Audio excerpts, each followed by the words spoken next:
Gold, trusted gold buyers. మీరు తాకట్టు పెట్టిన బంగారాన్ని విడిపించి ఈ రోజు ఉన్న మార్కెట్ ధరకు కొనబడను. విశాఖపట్నం ఒక్కసారిగా ఉలిక్కి పడింది. ఎందుకంటే ఒక యువతిని అత్యంత దారుణంగా కిరాతకంగా హత్య చేసిన ఘటన వెలుగులోకి వచ్చింది. తన ప్రియురాల్ని అదేవిధంగా అతి కిరాతకంగా ముక్కలుగా నరికేసి ఫ్రిడ్జ్లో సగ భాగాన్ని అదేవిధంగా ఇంకో సగ భాగాన్ని పట్టుకెళ్ళిపోయిన వైనం. ఇదంతా తెలిసిన తర్వాత ఒక్కసారిగా అందరూ కూడా ఒక ఆశ్చర్యానికి గురైన పరిస్థితి. వివరాలకు వస్తే విశాఖపట్నం జిల్లాకి చెందినటువంటి రవీంద్ర నేవీలో ఉద్యోగ విధులు నిర్వహిస్తున్నాడు. అదేవిధంగా మౌనిక అనే యువతతో పరిచయం ఏర్పడింది. ఇద్దరిది కూడా ప్రేమ వ్యవహారం నడుస్తుంది. ఆల్రెడీ ఎవరైతే ఉన్నారో నిందితుడు రవీంద్రకి మ్యారేజ్ అయింది. అయినప్పటికీ కూడా ఈ యువతతో ప్రేమ వ్యవహారం నడిపిస్తున్నాడు. ఇద్దరికి జరిగిన తగాదా కారణంగా అత్యంత కిరాతకంగా హత్య చేసిన ఘటన అయితే మాత్రం ఇప్పుడు తీవ్ర కలకలం రేపుతుంది. సో ఇదే అంశానికి సంబంధించి ఎక్కడైతే రవీంద్ర ఆ అమ్మాయిని హత్య చేశాడో అదే ఏరియాలోనో అదే అపార్ట్మెంట్ దగ్గర అదేవిధంగా ఎక్కడైతే హత్య జరిగిందో ఆ రూమ్ దగ్గరనే ఉన్నాం. సో దీనికి సంబంధించిన డీటెయిల్స్ ఈ ఫ్లాట్ లో ఉన్న వారు మాట్లాడేందుకు సిద్ధంగా ఉన్నారు. ఒకసారి మాట్లాడదాం. సార్ నమస్తే అండి.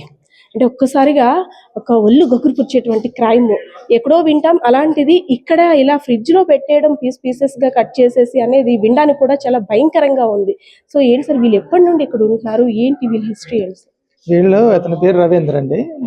1 year అయింది అతను షిఫ్ట్ అయ్యి మా పక్క అపార్ట్మెంట్ లోకి. యాక్చువల్గా రావడం అయిన ఫ్యామిలీతో వచ్చాడు. అప్పటికే వాళ్ళ వైఫ్ ప్రెగ్నెంట్తో ఉన్నారు. వైఫ్ ఐ థింక్ ఆ వైఫ్ 1 month ఉన్నది అనుకుంటున్నాను ఇంట్లో. 1 month తర్వాత తను వెళ్ళిపోయిన తర్వాత నేను ఒక్కడే ఉండేవాడు. ఇద్దరు వాళ్ళ తమ్ముడు ఫ్రెండ్ ఎప్పుడప్పుడు వస్తే వెళ్తా ఉండేవారు. అంత మీద నుంచి పెద్దగా కనిపించాడు అతను. మార్నింగ్ జిమ్కి వెళ్తాడు, వస్తాడు, డ్యూటీకి వెళ్ళిపోతాడు. నైట్ 8 ఏదో టైంలో వస్తాడు అంటాం. అతని వల్ల మాకు ఎప్పుడు ఎటువంటి జరగలేదు మాకు. అది సడన్గా నిన్న కరెక్ట్గా 8 గంటలకి 8 o'clockకి వాళ్ళ తమ్ముడుని వాళ్ళ ఫ్రెండ్ ఇద్దరు కానిస్టేబుల్ వచ్చారట. వచ్చి ఆ కిటికీలో తొంగి చూస్తున్నారట. తొంగి చూస్తుంటే పక్క అపార్ట్మెంట్లో మా అబ్బాయి అన్నాడు. వాడు వచ్చి మీరు ఎవరు అసలు ఎందుకు చూస్తున్నారో అని నిలదీశాడు వాళ్ళని. ఇలా గాజువాక పోలీసులు దీనికి కీ ఏమైనా ఉందా అని అడిగారట. కీ లేదండి అంటే వాళ్ళు కొంచెం ట్రై చేస్తారంట. అటు ఇటు వచ్చాడు. మా అబ్బాయి నాకు ఫోన్ చేశాడు. ఫోన్ చేసి డాడీ ఎవరు వచ్చారు డాడీ అంటే వాళ్ళు ఏం చేయొద్దని చెప్పి నేను వస్తున్నాను అంటే నా హ్యాండ్ ఓవర్లో ఉంటుంది ఇది ఈ అపార్ట్మెంట్. ఎందుకంటే ఓనర్ నా ఫ్రెండ్, నా హ్యాండ్ ఓవర్లో ఉంటుంది ఇది. బై ఫోర్స్ ఎంట్రీ ఏం చేయకండి నేను వస్తానని చెప్పి నా ఆఫీస్ నుంచి ఇంటికి వచ్చాను. ఇంటికి వచ్చినాక వాళ్ళు 4 ఉన్నారు. అంటే ఏంటి అని అడిగాను. లేదండి వాళ్ళ బ్రదరు ఎవరికి అమ్మాయిని చంపిస్తాను అన్నాడంట, ఇంట్లో ఉందేమో డౌట్ అన్నాడు. సరే వాళ్ళ తమ్ముడు మళ్ళీ అతనికి ఫోన్ చేశాడు. ఫోన్ చేసి లేదంటే నేను సరదాగా అన్నాను అటువంటిది ఏమీ లేదురా అన్నాడు.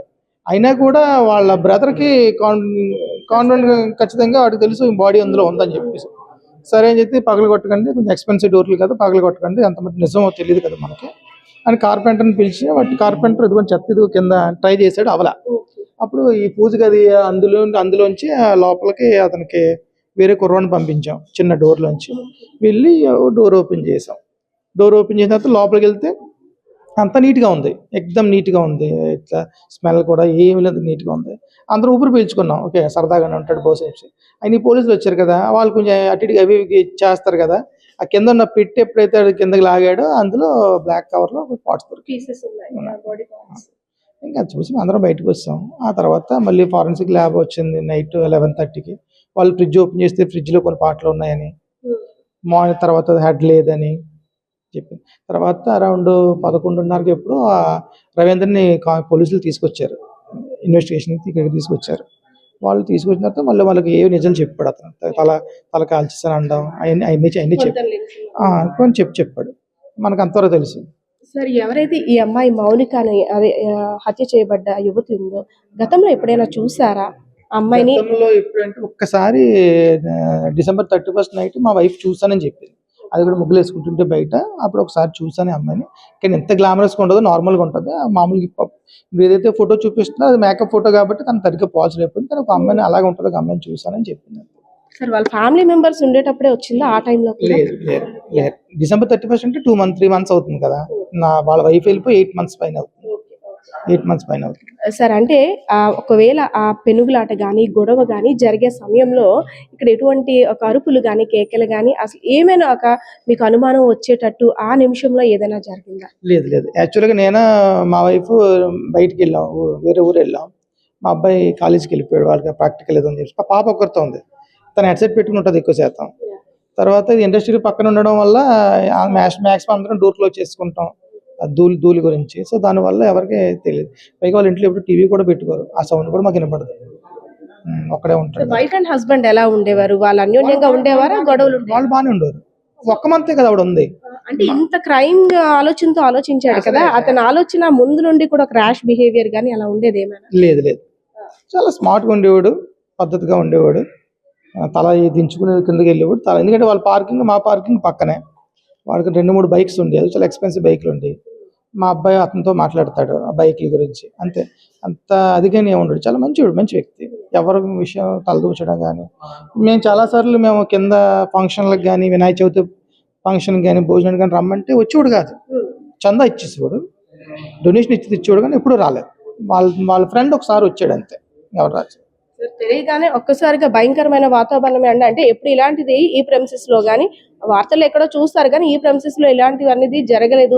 అందులోని ఒక పీసెస్ గా కట్ చేసి, అంటే చాలా కిరాతకంగా ఒక క్రైమ్ సైకాలజీతో ఆలోచించాడు అంటారా? అదే కదా, ఇప్పుడు ఏదైతే బాడీ దొరికిందో బెడ్రూమ్ మా బెడ్రూమ్ పక్కనే ఉంటాయి. మరి మేము నైట్ అంతా ఎలా ఉంటాం ఆలోచించండి ఒకసారి. ఆ బెడ్రూమ్ ఆనుకుని ఉంటాయి. ఆ బెడ్రూమ్ కిందే పీసెస్ ఉన్నాయి, దాని పక్కనే మా బెడ్రూమ్. మరి నైట్ అంతా మేము హాల్లో పడుకున్నాం. అంత భయం వేసింది. భయం వేయడం అంటే ఇంకా తప్పదు. ఇంకా న్యాచురల్ డెత్ అనుకోండి, ఏదో ఉండదు. మరి ఇది అంటే నిన్నంతా కూడా మీరు పోలీసులతో ఉన్నారు కాబట్టి జస్ట్ కొన్ని క్వశ్చన్స్. అంటే ఇక్కడే మాక్సిమం చంపేసి ఆ పీసెస్ అందులో పెట్టుంటారా, లేదంటే బయట ఎక్కడైనా అలా చేసి ఇక్కడికి తీసుకొచ్చే అవకాశం ఉంది? ఇక్కడ జరుగుతుంది. బయట నుంచి చేసి పీసెస్ ఇక్కడ తెచ్చి పెట్టడం అనేది ఇంపాసిబుల్. ఎందుకంటే సీసీ కెమెరాల్లో కవర్లు పట్టడం అన్ని రికార్డింగ్ అవుతాయి కాబట్టి ఇక్కడే. బ్లడ్ మార్క్స్ కానీ అవేమీ లేకుండా నీట్ గా క్లియర్ చేసేసారు. ఎక్దమ్ నీట్ గా ఉంది. మా ఇల్లు ఎలా ఉందో ఆ ఇల్లు అలాగా ఉంది. నేను చూసాను కాబట్టి అసలు ఏ బ్లడ్ మార్క్స్ కానీ, ఈవెన్ స్మెల్ కానీ ఏం లేదు. మీరు చూడొచ్చు, లోపలికి మీరు చూడొచ్చు. ఇక్కడ నుంచి చూసారు కనబడుతున్న ఫ్రిడ్జ్ లోనే పార్ట్స్ ఉన్నాయి, ఇంకా పట్టుకెళ్ళదు వాళ్ళు. ఇక్కడ చూడండి, ఫ్రిడ్జ్ కనిపిస్తుంది. ఆ ఫ్రిడ్జ్ లోనే ఉన్నాయి పార్ట్స్. ఇంకా లాక్ చేస్తుంది, ఇంకా పట్టుకెళ్ళలేదు. మనం ధైర్యంగా వచ్చి ఇక్కడ వచ్చి మాట్లాడుతున్నాం. నైబర్స్ చెప్తున్న దాన్ని బట్టి చూస్తుంటే ఇంకా ఫ్రిడ్జ్ లోనే పార్ట్స్ కూడా ఉన్నాయి. నిన్న వాళ్ళు వచ్చేటప్పటికి ఆ పార్ట్స్ అన్ని కూడా, అంటే ఏదో సరదాగా అన్నాడేమో, అలా ఫోన్ చేసి ఉంటాడేమో అనుకుంటారు కానీ ఇలా అయితే జరిగి ఉండకపోవచ్చు. ఎందుకంటే ఫస్ట్ నుండి కూడా తన మెంటాలిటీ అటువంటిది కాదు. చాలా మంచిగా అందరితో కూడా ఫ్రెండ్లీ నేచర్తో ఉన్నటువంటి ఆ రవీంద్ర ఇలా చేస్తాడని అనుకోలేదు. అయితే ఒక్కసారిగా పోలీసులు ఫ్రిడ్జ్ ఓపెన్ చేసేసరికి మేము కూడా షాక్ కి గురయ్యాం. పీసెస్ అన్ని కూడా అందులో ఉన్నాయి. సో గతంలో ఎప్పుడు కూడా ఇలాంటి డిస్టర్బెన్సెస్ రాలేదు. అదే విధంగా వైఫ్ తో కూడా చాలా సఖ్యంగా ఉన్నటువంటి రవీంద్ర ఎందుకు ఇలా చేశాడో అర్థం కాలేదు. విజయనగరం జిల్లా రాజాం నియోజకవర్గానికి చెందినటువంటి రవీంద్ర నేవీలో ఒక ఉద్యోగిగా విధులు నిర్వహిస్తున్నాడు. అదే విధంగా కొన్నాళ్ళుగా ఈ యువతతోటైతే మాత్రం ప్రేమ వ్యవహారం కొనసాగుతుంది.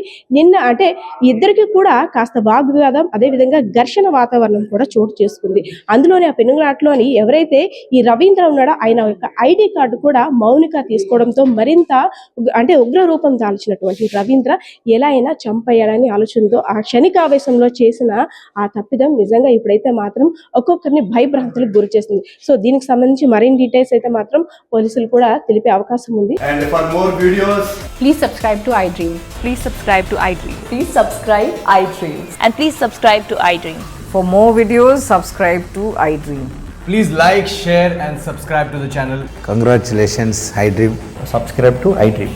Subscribe to iDream. So subscribe to iDream Media. iDream की iDream team अंदर की huge congratulations. Please subscribe iDream Media. Please subscribe to iDream. Subscribe iDream. Please subscribe to iDream. iDream అంటే నా కళల ఛానల్ సబ్స్క్రైబ్ చేసుకున్న నోరు తిరుగుతలేదు. మీరైతే గంట గుర్తు కొట్టండి. For more such videos, please subscribe to iDream. Subscribe to iDream. Please subscribe to iDream. Please subscribe iDream Media. Please do subscribe to iDream. Please subscribe to iDream Media. For best entertainment and information, please subscribe iDream. And don't forget to subscribe to iDream.